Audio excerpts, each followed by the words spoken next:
तमाम आलम इस्लाम को मेरा प्यार भरा सलाम। मैं आपका मेज़बान अनवर हुसैन खलीफा संजरी टूर्स एंड ट्रैवल्स आयोजित गर्सिसा और ग्रीन कच्छ अकबर भाई नोड़े के साथ आज तमाम आलम इस्लाम को 70वीं इफ्तारी बहुत बहुत मुबारक हो। और इसके साथ ही हमने आपकी खिदमत में जो 3 सवाल किए थे जंगे बदर की निस्बत से और कई लोगों की प्यार मोहब्बत और फरमाइश के मुताबिक मोहम्मद अली खान ने जूनागढ़ से जिस तरह से फरमाइश की थी उसके मुताबिक हमने आज आपकी खिदमत में 3 सवाल पेश किए थे। 2 सवाल गुजरात की सरजमीन से था, इस निस्बत से कि अगर इंसान को बुखार आता हो तो बुखार का इलाज कहाँ है। वैसे तो देखने जाए तो हर बुजुर्गान दीन औलिया कराम के मुक़द्दस दरबार में कुछ न कुछ शिफा तो मिलता ही है। कहीं से भी किसी भी तरह बुजुर्गान दीन औलिया कराम के मुक़द्दस दरबार में शिफा ही शिफा है। मतलब हर जगह पे अलग अलग कोई ना कोई वहाँ से फैज़ मिलता है। कई ऐसे मुक़द्दस दरबार है कहीं ना कहीं अलग अलग तरीके से उस दरबार से नेहमत बटती है। तो इस निस्बत से हमने आपकी खिदमत में 2 सवाल किए थे गुजरात की सरजमीन पे। पहला सवाल हमारा ये था कि गुजरात की सरजमीन पे वो महान वली कामिल कौन है जिसके मुक़द्दस दरबार में बुखार की निस्बत से अगर किसी को बुखार हो और बुखार में कोई फ़र्क ना पड़ता हो तो इस दरबार में जाए। उस दरबार में तरबूज की मन्नत की जाती है। वो सवाल का जवाब है गुजरात की सरजमीन पे हम शिकले मुस्तफ़ा मोहम्मद सिराजुद्दीन शाह आलम सरकार अहमदाबाद की सरजमीन पे आराम करते हैं। हम शिकले मुस्तफ़ा मोहम्मद सिराजुद्दीन शाह आलम सरकार की बारगाह में तरबूज पेश किया जाता है। हाँ, उस मुक़द्दस दरबार में अगर किसी को बुखार से फ़र्क ना पड़ता हो तो अहमदाबाद की सरजमीन पे हम शिकले मुस्तफ़ा मोहम्मद सिराजुद्दीन शाह आलम सरकार की बारगाह में तरबूज पेश किया जाता है। ये हम शिकले मुस्तफ़ा मोहम्मद सिराजुद्दीन शाह आलम सरकार वो महान हस्ती है जिनका चेहरा मुबारक हूबहू नबी पाक सल्लल्लाहु ताला अलैहि वसल्लम से मिलता है और निस्बत भी नबी पाक सल्लल्लाहु ताला अलैहि वसल्लम से है। उनकी उम्र शरीफ 63 साल की थी और हुजूर पाक जिस तरह से सोमवार के दिन दुनिया में तशरीफ़ लाए और सोमवार के दिन ही ज़ाहिरी तौर पे दुनिया से तशरीफ़ ले गए तो शाह आलम सरकार भी सोमवार के दिन तशरीफ़ लाए और सोमवार के दिन दुनिया से पर्दा कर गए। शाह आलम सरकार वो महान हस्ती है, इनके वालिद साहब अबू मोहम्मद कुतुब आलम सरकार रहमतुल्लाह अलैह एक मरतबा जहाँ शाह आलम सरकार का मुक़द्दस दरबार है उस जगह के सामने एक रोशन चिराग है। उस ज़माने में इस जगह पे कुतुब आलम सरकार रात को आराम करते थे। उस दौरान इस जगह पे नबी पाक सल्लल्लाहु ताला अलैहि वसल्लम कुतुब आलम सरकार को बशारत दी और खुशखबरी दी कि तुम्हारे घर पे ऐसा नूरे नज़र आएगा जो पूरे गुजरात की सरजमीन का नाम रोशन करेगा, निस्बत मुझसे रहेगी। चंद दिनों के बाद कुतुब आलम सरकार के घर पे नूरे नज़र का जन्म हुआ जिनका नाम रखा गया मोहम्मद सिराजुद्दीन शाह आलम सरकार रहमतुल्लाह अलैह। हाँ, हम शिकले मुस्तफ़ा मोहम्मद सिराजुद्दीन शाह आलम सरकार है अहमदाबाद की सरजमीन पे। हमारा दूसरा सवाल आपकी खिदमत में ये था कच्छ की सरजमीन पे वो महान वली कामिल कौन है जिनके मुक़द्दस दरबार में उस ग्राउंड में एक इमली का पेड़ है और इमली का पेड़ इस तरह से है, नीचे से डालियां इस तरह से निकलती है और आगे जाते वो 2 डालियां अलग हो जाती है और इसकी सुआई अलग रहती है, और फिर थोड़े दूर आगे जाते एक खिड़की जितनी जगह रख के फिर डालियां जॉइंट हो जाती है, जिस तरह से हमें पता भी नहीं चलता कि ये डालियां किस तरह से साथ में मिल गई है। उस इमली के जाड़ में खिड़की जैसी जगह रख के इमली फिर जॉइंट हो जाती है। वो इमली है, उस इमली में कोई भी इंसान को अगर बुखार आता हो या कोई भी बीमारी हो तो उस इमली में से 3 मरतबा या 7 मरतबा निकलेगा तो इंशाअल्लाह इसका बुखार भी चला जाएगा, और कोई भी बुखार तकलीफ होगी तो इंशाअल्लाह ईमान रखेगा उस वली की निस्बत से, उस चौखट की निस्बत से, तो इंशाअल्लाह उसे हर बीमारी से शिफा मिलेगी। तो वलियों के दरबार में तो शिफा मिलती ही है, क्योंकि वलियों का दरबार है। ऐसे बहुत सारे बुजुर्गान दीन औलिया इकराम है जहां उन्हें शिफा मिलती है। कच्छ के राजा, कच्छ के शहंशाह हाजी पीर सरकार की बारगाह में बहुत लोग कैंसर वाले आए हैं और उसका कैंसर दूर हो गया है। आज भी वो लोग सही तरह से काम करते हैं। कई करामत हाजी पीर सरकार की भी है, कई लोगों को शिफा मिलती है। तो हर बुजुर्गान दीन औलिया इकराम के मुक़द्दस दरबार में हर इंसान को शिफा मिलती है। मांगने का तरीका चाहिए। तो हमारे गुजरात की सरजमीन के 2 सवाल इस तरह से थे। पहला सवाल शाह आलम सरकार का था, और दूसरा सवाल कच्छ की सरजमीन पे हजरत सैयद इब्राहिम शाह पीर रहमतुल्लाह अलैह उर्फे लांगो पीर रहमतुल्लाह अलैह के बारे में हमने आपकी खिदमत में दूसरा सवाल किया था। लांगो पीर रहमतुल्लाह अलैह वो महान हस्ती है। कच्छ की सरजमीन पे तकरीबन 600 साल पहले इनके वालिद वलसरा के एरिया में जब आए थे, तब लांगो पीर सरकार छोटी उम्र थी और उसको काम करने के लिए बकरियां और जनावर चराया करते थे। जनावर जब चराते चराते आगे निकल जाते जंगल में, तो जंगल में इस तरह से कहीं बैठते तो कोई पेड़ इनकी छांव करते। अगर बारिश का मौसम होता, अगर बारिश बहुत बरसती, तो जहां लांगो पीर सरकार बैठा करते उसी जगह पे बारिश का कोई नामो निशान नहीं रहता।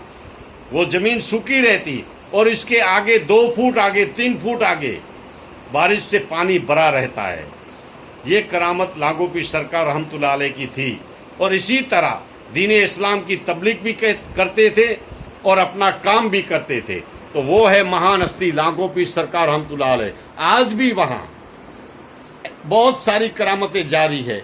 इनमें से एक करामत मैं आपको बताता चलूं, क्योंकि आप कभी भी लांगो पीर सरकार की बारगाह में जाइएगा तो वहाँ देखिएगा कि असर के नमाज के वक्त जो राष्ट्रीय पक्षी है मोर, वो असर नमाज के बाद वहाँ ढेर सारे आते हैं और मगरिब के बाद वो चले जाते हैं। ऐसी करामत लांगो पीर सरकार की बारगाह में आज भी जारी है। और हमारा जंगे बदर की निस्बत से हमारा तीसरा सवाल, और जूनागढ़ की जिस तरह से फरमाइश थी मोहम्मद अली खान की, उस निस्बत से हमने आपकी खिदमत में तीसरा सवाल भी पेश किया था। क्योंकि वैसे तो उनका एक सवाल था मोहम्मद अली खान का, लेकिन वो सवाल इंशाअल्लाह आगे जाते जाते हम सेट करेंगे। लेकिन आज के सवाल में तीसरा सवाल हमने इस तरह से पेश किया था कि भारत की सरजमीन पे वो खुशनसीब सहाबी रसूल कौन है। तो वो है हिंदी सहाबी रसूल बाबा हाजी रतन, जिनका मुक़द्दस दरबार बठिंडा की सरजमीन पंजाब में पड़ता है। और वो खुशनसीब सहाबी रसूल इस तरह से बने क्योंकि उनका धंधा कारोबार जिस तरह से था, जहाँ के सामान वो जमन ले जाते थे और जमन अरब से खजूर लेके भारत की सरजमीन पे आते थे, यहाँ व्यापार करते थे, यहाँ का सामान वहाँ ले जाते थे। इस तरह से सिलसिला जारी रहा। एक मर्तबा ऐसा हुआ जब यहाँ का सामान लेके निकले थे तो मक्के की वादी में जब पहुंचे तब वहाँ इस तरह से एक छोटा बच्चा जिसकी उम्र तकरीबन 8 या 10 साल की थी, नूरानी चेहरा था, एक नदी के कोने पे बैठा था। तब बाबा हाजी रतन वहां पहुंचे। तब बाबा हाजी रतन उस बच्चे को पूछते हैं, क्या बेटा आपको ये नदी पार करना है, क्योंकि नदी में पानी बहुत जा रहा था। नदी में बहाव बहुत थी। तब वो छोटा बच्चा ने कहा, हाँ मुझे नदी पार करना है। तो बाबा हाजी रतन का किस्मत तो देखिए, अपने गर्दन पे बिठा के छोटे बच्चे को नदी पार करवाया। और नदी पार करवाने के बाद जब नीचे उतारते हैं तो बाबा हाजी रतन को वो छोटा बच्चा, नूरानी चेहरा, प्यारा चेहरा, मीठी आवाज में कहता है, जाओ तुम्हारी उम्र दराज हो, जाओ तुम्हारी उम्र दराज हो, जाओ तुम्हारी उम्र दराज हो। 7 मर्तबा उस बच्चे ने बाबा हाजी रतन को मीठी भाषा में, अरबी भाषा में कहा। बाबा हाजी रतन हंस पड़े, मुस्कुराते हुए वहां से निकल गए, क्योंकि बाबा हाजी रतन को ये मालूम नहीं था कि ये छोटा बच्चा कौन है। नूरानी चेहरा, चांद सा चेहरा, चांद जैसा चमकता हुआ चेहरा। बस वहां से बाबा हाजी रतन निकल गए और भारत की सरजमीन पे जब आए, तकरीबन 30-40 साल के बाद या 45 साल के बाद, जब अपने घर में आंगन में एक खटिया बिछा के बैठे थे, रात को आराम करते थे, इस दौरान 14वीं का चांद आसमान की तरफ चमक रहा था। बस बाबा रतन उसे देख रहे थे। देखते देखते उस चांद का 2 टुकड़ा हो गया। एक टुकड़ा एक तरफ गया, एक टुकड़ा दूसरी तरफ गया। बाबा हाजी रतन देखते देखते सोच में पड़ गए, ये क्या हुआ? चांद का टुकड़ा हो गया, क्या हुआ ये? इस तरह से सोचते सोचते कई महीनों निकल गए। इनके बाद जब बाजार में अपने काम से निकले थे, तब एक अरब आया था भारत की सरजमीन पे कुछ धंधे कारोबार के लिए। तब बाबा हाजी रतन उनसे मिले और बात हर लोगों को कहते थे, मैंने ऐसा मौजदा देखा, चांद का वो 2 टुकड़ा हो गया। कहते कहते वो अरब से जो आदमी आया था उनसे बात की, तब वो कहने लगा, हाँ सही बात है, अरब की सरजमीन पे, मक्के की सरजमीन पे एक मोहम्मद नाम का एक नबी है, आखिरी नबी है, वो मौजदा करते हैं, वो मौजदा करके दिखाते हैं, वो चांद का टुकड़ा उन्हीं ने किया है। तब बाबा हाजी रतन खुश होकर यहाँ से निकलते हैं। बस इसके मोहम्मद में यहाँ से बठिंडा की सरजमीन पे जब निकले तो मक्के की वादियों में, मक्के की सरजमीन में पहुंचे। तो जब मक्के की सरजमीन पे बाबा हाजी रतन पहुंचे, जब हुजूर पाक के बारे में पूछा तो लोगों ने कहा, हुजूर पाक तो हिजरत करके मदीने पाक की सरजमीन पे चले गए हैं, हिजरत करके। तब बाबा हाजी रतन खुश होकर वहां से मदीने पाक की सरजमीन में आते हैं। जब मदीने पाक की सरजमीन में आए, मस्जिद नबवी में दाखिल हुए, बहुत साहबा रसूल की जुर्मट में हुजूर पाक बैठे थे। जैसे नूरानी चेहरा देखते हैं तो वही चांद का रोशन चेहरा देखते हुए दिल में सोच लिया, वही चांद का टुकड़ा था जो आसमान की तरफ 2 टुकड़ा हो गया था। मेरी नजर के सामने यही तो चांद का टुकड़ा है। बाबा हाजी रतन बैठते बैठते आगे जाते थे, हुजूर पाक के बिल्कुल करीब आ गए। तो हुजूर पाक को बाबा हाजी रतन ने कहा, मुझे भी कुछ ऐसा मौजदा दिखा दे ताकि मैं भी इस्लाम कबूल कर लूं। हुजूर पाक ने मुस्कुराते हुए बाबा हाजी रतन को कहा, ए हाजी रतन, तुम्हें वो मौजदा काफी नहीं जो मैंने तुम्हें बचपन में दिया था, 7 मर्तबा दिया था, जाओ तुम्हारी उम्र दराज हो, जाओ तुम्हारी उम्र दराज हो। 7 मर्तबा कहा था, क्योंकि तुम्हारी उम्र 700 बरस की होगी। बाबा हाजी रतन हुजूर पाक के कदमों में गिर जाते हैं, इस्लाम कबूल करते हैं और चंद दिनों तक हुजूर पाक की बारगाह में रहते हैं।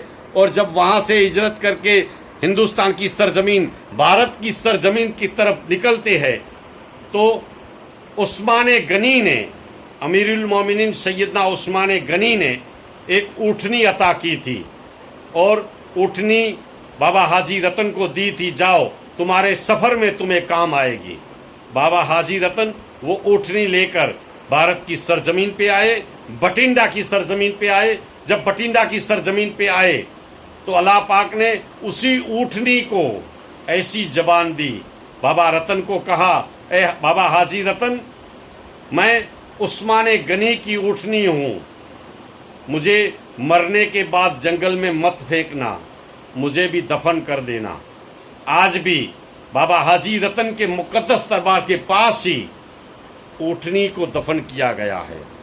तो ये है बाबा हाजी रतन। हमारा तीसरा सवाल, भारत की सरजमीन पे साहबी रसूल, हिंदी साहबी रसूल बाबा हाजी रतन, जिनका मुकद्दस दरबार बठिंडा की सरजमीन पे है, और उनके पास ही उस्मान गनी ने जो ऊँटनी अता की थी, उनको भी वहीं दफन किया गया है। तो हमारा ये तीसरा सवाल आपकी खिदमत में थे, और तीनों सवाल आपकी खिदमत में जिस तरह से हमने सवाल किए थे, उसी तरह से हमने आपकी खिदमत में इनका जवाब दिया है। तो ये प्यारा सा जवाब, ये हमारा प्रोग्राम आज 17 रमजान और जंगे बदर की निस्बत से हमने आपकी खिदमत में 3 सवाल किए। हमारा ये प्रोग्राम आपको कैसा लगता है? तो आप राय दीजिए, अपनी राय दीजिए, क्योंकि बहुत सारे लोग मुझे प्यार, मोहब्बत और भाईचारे से मुझे मुबारकबादी दिया करते हैं। वैसे नहीं, अपने मुस्लिम भाई मुबारकबादी देते हैं, ऐसा नहीं है। कई लोग हिंदू भाई मुझे मुबारकबादी दिया करते हैं। जैसे कई ऐसे लोग हैं अपने जो मुबारकबादी मुझे देते हैं, और मैं आप सबका बहुत बहुत आभारी हूँ। तो आप सब मुझे प्यार, मोहब्बत और मुबारकबादी दिया करते हैं ऐसे प्रोग्राम चलाने के लिए। तो मैं आपसे तहे दिल से शुक्रिया अदा करता हूं। और जिस तरह से कच्छ, काठियावाड़, गुजरात और यूपी, महाराष्ट्र, हर एरिया से, हर डिस्ट्रिक्ट से आप जो मुझे मेरे प्रोग्राम देखते रहते हैं, तो मैं आप सबका शुक्रगुजार करता हूं, शुक्र अदा करता हूं। प्यार मोहब्बत से जिस तरह से मुझे आपने हौसला अफजाई की है, तो मैं आप सबका तहे दिल से शुक्र अदा करता हूं। और हमारा इंशाअल्लाह कल शाम को फिर कल सुबह शहरी में नए अंदाज में इंशाअल्लाह आपकी खिदमत में सवालात लेके आएंगे। तब तक के लिए मैं आपका मेज़बान अनवर हुसैन खलीफा, इजाज़त दीजिए। सुबह इंशाअल्लाह फिर शहरी में मुलाकात रहेगी। अल्लाह हाफिज़।